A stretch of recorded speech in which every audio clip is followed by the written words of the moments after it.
Friends, welcome to our YouTube channel study science. तो दोस्तों, आज हमारा सेशन काफ़ी दिनों बाद हो रहा है और जैसे कि आप सभी ने सीटेट का एग्ज़ाम दे चुके हैं, सीटेट की आंसर की आ चुकी है और उम्मीद है आप सभी ने आपकी आंसर की चेक कर लिए होंगे। दोस्तों, जिन जिन का पेपर क्लियर हो रहा है, जिन जिन का पेपर निकल रहा है, उन सभी को कॉन्ग्रेचुलेशंस। और अगर किसी के 1-2 मार्क्स से रह रहे तो वो नाउम्मीद मत होइएगा, अभी रिज़ल्ट आना बाकी है। कोई आंसर की को चैलेंज करता है, कोई क्वेश्चंस को अगर चैलेंज करता है तो वहाँ पर आपके 1-2 मार्क्स कम ज़्यादा हो सकते हैं। तो उम्मीद मत हारिएगा। और मैं उन सभी फ्रेशर्स के लिए ये बात कहना चाहूँगा कि अब अगर आप एग्ज़ाम देना चाह रहे हैं, देखिए साल में 2 बार सीटेट का एग्ज़ाम होता है। एक तो होगा आपके जनवरी में और दूसरा होगा अभी जुलाई में। तो जुलाई का एग्ज़ाम हो चुका है। अब जनवरी का जो एग्ज़ाम है दोस्तों, लास्ट ईयर जैसे कि अगस्त में एग्ज़ाम हुआ था तो उसके बाद जनवरी में हुआ, लेकिन अब इस बार क्या होगा, जुलाई में एग्ज़ाम हुआ है तो नेक्स्ट जो सीटेट का एग्ज़ाम होगा वो होगा आपका दिसंबर के अंदर। तो अगर आप यहाँ से अगर टाइम पकड़ कर चलेंगे तो लगभग आपको 4-4.5 महीने का जो टाइम ड्यूरेशन मिलता है वो आपकी स्टडी के लिए काफ़ी है दोस्तों। लेकिन आपको शर्त है कि यहाँ से आपको आज से ही स्टडी करना होगा। अगर आप आज से स्टडी करेंगे तो लगभग 3 से 3.5 महीने में आप आपकी स्टडी को कंप्लीट कर सकते हैं और लास्ट के जो 15 से 20 दिन होंगे वो आपके रिवीजन के लिए काफ़ी होगा दोस्तों। अगर आप ये सोचेंगे कि अभी तो नोटिफिकेशन आना बाकी है, अभी फिर जाके हम लास्ट के 1 महीने में अगर एग्ज़ाम की स्टडी कर लेंगे तो सीटेट क्लियर होगा, लेकिन ऐसा नहीं होगा दोस्तों, क्योंकि सीटेट दिन ब दिन टफ़ हो रहा है। अभी पहले की तरह क्वेश्चंस नहीं आ रहे हैं सीटेट के। चाहे आप कोई भी लैंग्वेज से रिलेटेड ले लो या फिर आपके जो भी पर्टिकुलर सब्जेक्ट है उस सब्जेक्ट से रिलेटेड अगर आप कोई भी क्वेश्चन लेंगे तो आपको दिन ब दिन टफ़ क्वेश्चंस देखने को मिल रहे हैं दोस्तों। तो मैं आपको बस यही कहूँगा कि आपकी स्टडी आज से ही स्टार्ट कर देनी चाहिए आपको। अब उन सभी फ्रेशर्स बच्चों के लिए, फ्रेशर्स स्टूडेंट्स के लिए मैं यही कहना चाहूँगा कि आपको अगर सीटेट का एग्ज़ाम का पैटर्न पता नहीं है तो यहाँ पर मैं आज के सेशन में वही बताने वाला हूँ कि सीटेट का पैटर्न होता क्या है, कैसे होता है और कितने मार्क्स के लिए आपको कौन सा सब्जेक्ट से आपको कितने मार्किंग के लिए क्वेश्चंस आते हैं। तो चलिए हम सेशन को स्टार्ट करते हैं हमारे और बढ़ते हैं हम अपने आज के सेशन की तरफ। तो देखिए दोस्तों, पहले तो हम पैटर्न के बारे में अगर समझेंगे तो सीटेट का टोटल जो पेपर आता है दोस्तों, ये होता है आपका 150 मार्क्स के लिए। ये होता है 150 मार्क्स के लिए 150 क्वेश्चंस आपको आते हैं। और पेपर 1 और पेपर 2 दोनों के लिए होता है। पेपर 1 की अगर हम बात करेंगे दोस्तों तो ये होता है आपके 1st to 5th क्लास के लिए।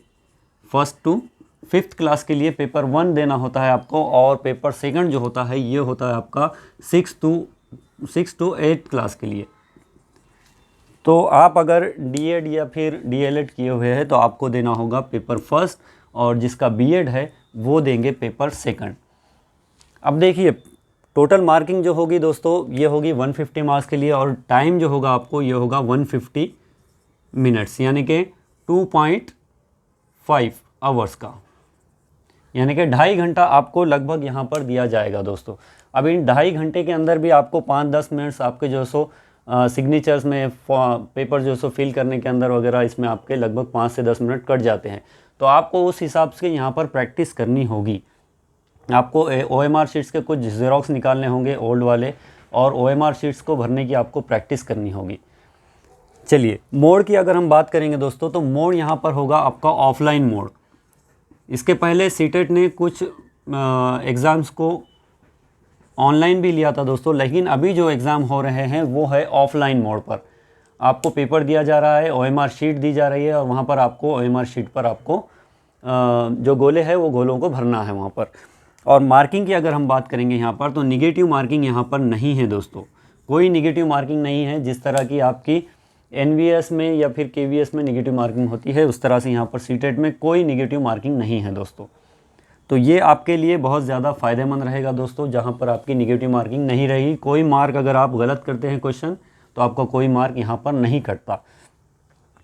चलिए ये तो हो गया पेपर का पैटर्न। अब पेपर की अगर हम बात करेंगे दोस्तों स्पेशली तो पेपर 1 जो आपका रहेगा ये रहेगा आपका 1st to 5th क्लास के लिए, यानी कि यहाँ पर आपको 6 से 11 साल के बच्चों को लेकर आपको क्वेश्चंस पूछे जाते हैं मैक्सिमम। ये बात याद रखिएगा, क्योंकि 1st to 5th क्लास के अंदर 6 से 11 साल की उम्र के बच्चे यहाँ पर आपको देखने को मिलते हैं। तो आपको जो क्वेश्चन जो आएंगे पेपर में वो उन बच्चों से रिलेटेड ही क्वेश्चन आएंगे, उन बच्चों की एज के हिसाब से आपको क्वेश्चन पूछे जाएंगे। तो सीडीपी की अगर हम बात करेंगे दोस्तों, पहला टॉपिक आपको यहाँ पर पूछा जाता है आपको सीडीपी, जो कि आपको 30 मार्क्स का होता है दोस्तों। CDP child development and pedagogy जो होगा यहाँ पर 30 मार्क्स के लिए होगा। इसी तरह से आपको सेकंड जो टॉपिक पूछा जाएगा, सेकंड जो सब्जेक्ट होगा वो होगा आपका मैथ। पेपर फर्स्ट की हम बात करेंगे दोस्तों, पेपर फर्स्ट में 30 मार्क का आपको सीडीपी रहेगा और 30 मार्क का आपको मैथ रहेगा। इसी तरह से 30 मार्क का आपको ईवीएस पूछेगा 30 मार्क्स के लिए।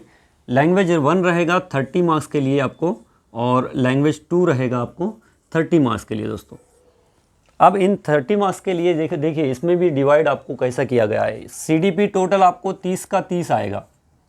सीडीपी जो रहेगा आपको टोटल 30 मार्क्स से 30 मार्क्स का ही आएगा। लेकिन मैथ अगर आप बात करेंगे यहाँ पर तो 15 मार्क्स की आपको मैथ के सिलेबस से रिलेटेड पूछेगा और 15 मार्क्स का आपको यहाँ पर पूछेगा पेडागोजी, यानी कि सीडीपी पूछेगा आपको मैथ से रिलेटेड, मैथ की क्लास से रिलेटेड, उसका नेचर क्या है, मैथमेटिक्स का नेचर क्या है, इस बारे में आपको इसके ऊपर क्वेश्चन मिलते हैं 15 मार्क्स के लिए दोस्तों। और 15 मार्क्स जो आपके रहेंगे ये सिलेबस से रहेंगे आपको।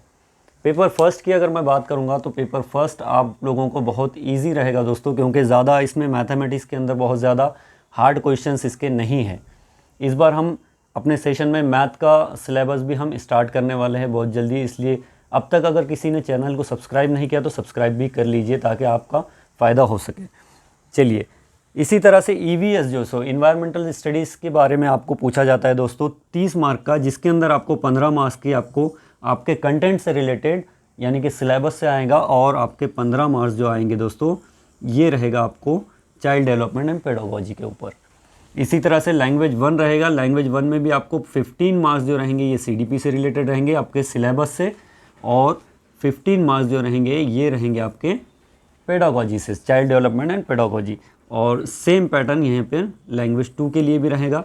अब जो लोग लैंग्वेज 1 में अगर हिंदी ले रहे हैं तो उन्होंने लैंग्वेज 2 में आपकी जो भी रीजनल लैंग्वेज है, या फिर अगर आप रीजनल लैंग्वेज को लैंग्वेज 1 में ले रहे हैं तो आपको लैंग्वेज 2 में हिंदी या फिर इंग्लिश लेना चाहिए। अगर कोई लैंग्वेज 1 में हिंदी ले रहा है तो आप सेकंड में इंग्लिश लीजिए, या फिर कोई फर्स्ट में इंग्लिश ले रहा है तो सेकंड में आप हिंदी ले सकते हैं यहाँ पर। तो ये तो हो गया पेपर फर्स्ट का पैटर्न। इसी तरह से दोस्तों अगर हम पेपर सेकंड की बात करते हैं तो पेपर सेकंड में क्या है, देखिए यहाँ पर आपको देना होगा 6 to 8 सिलेबस के ऊपर आपको, यानी कि एनसीईआरटी टोटल आपको लाइन बाय लाइन पूछा जाएगा दोस्तों। तो एनसीईआरटी का जो भी सिलेबस है आपको वो देखना होगा, आपके पास टाइम काफ़ी है। और इसके साथ साथ में आपको देखना होगा PYQs प्लस MCQs। तो देखिए सीडीपी यहाँ पर रहेगा आपको 30 मार्क्स के लिए दोस्तों। टोटल चाइल्ड डेवलपमेंट और पेडागोजी आपको 30 मार्क के लिए 1 से लेकर 30 मार्क्स के लिए क्वेश्चन आपको सीडीपी के ऊपर पूछे जाते हैं। इसके बाद अगर हम बात करेंगे मैथ और साइंस की तो ये रहेंगे आपको 60 मार्क्स के लिए दोस्तों।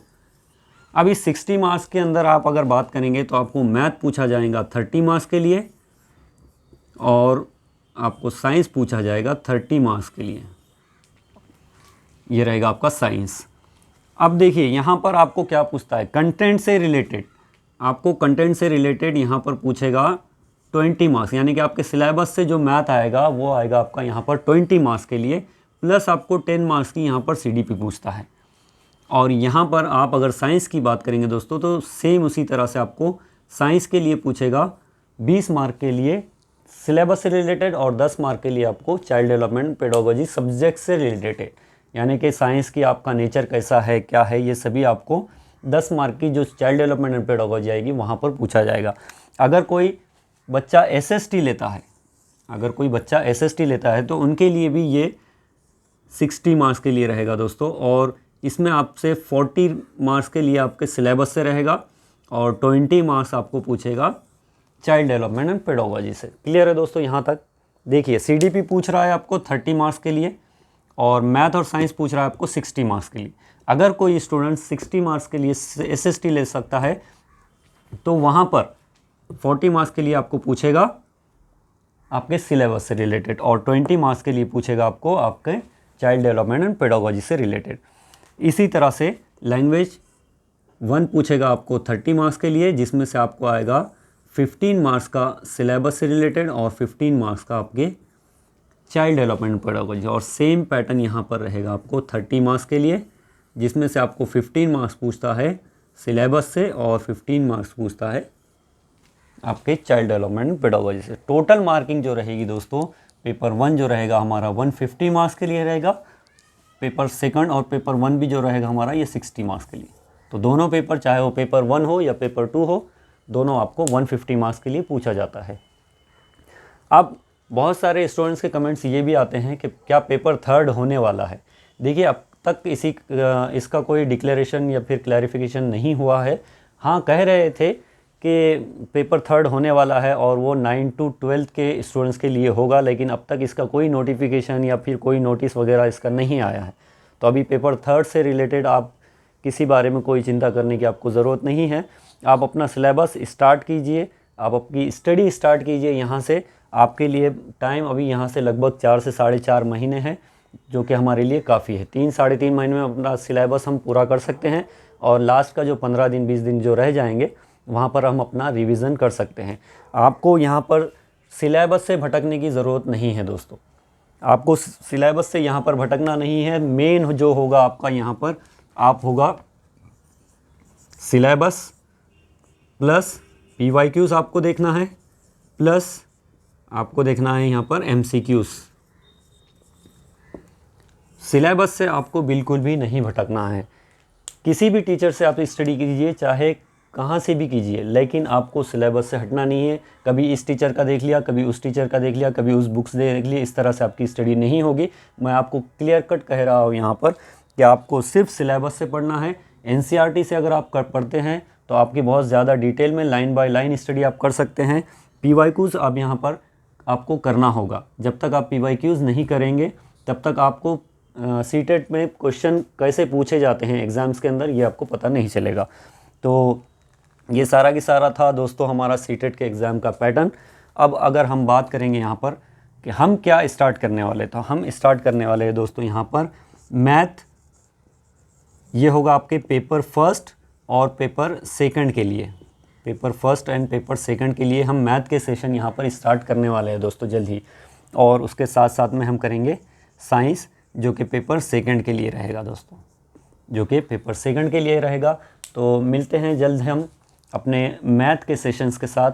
तब तक के लिए गुड बाय। और जिस किसी ने चैनल को सब्सक्राइब नहीं किया है, सब्सक्राइब कीजिए, लाइक शेयर कमेंट करना ना भूलें। चलिए मिलते हैं, गुड बाय।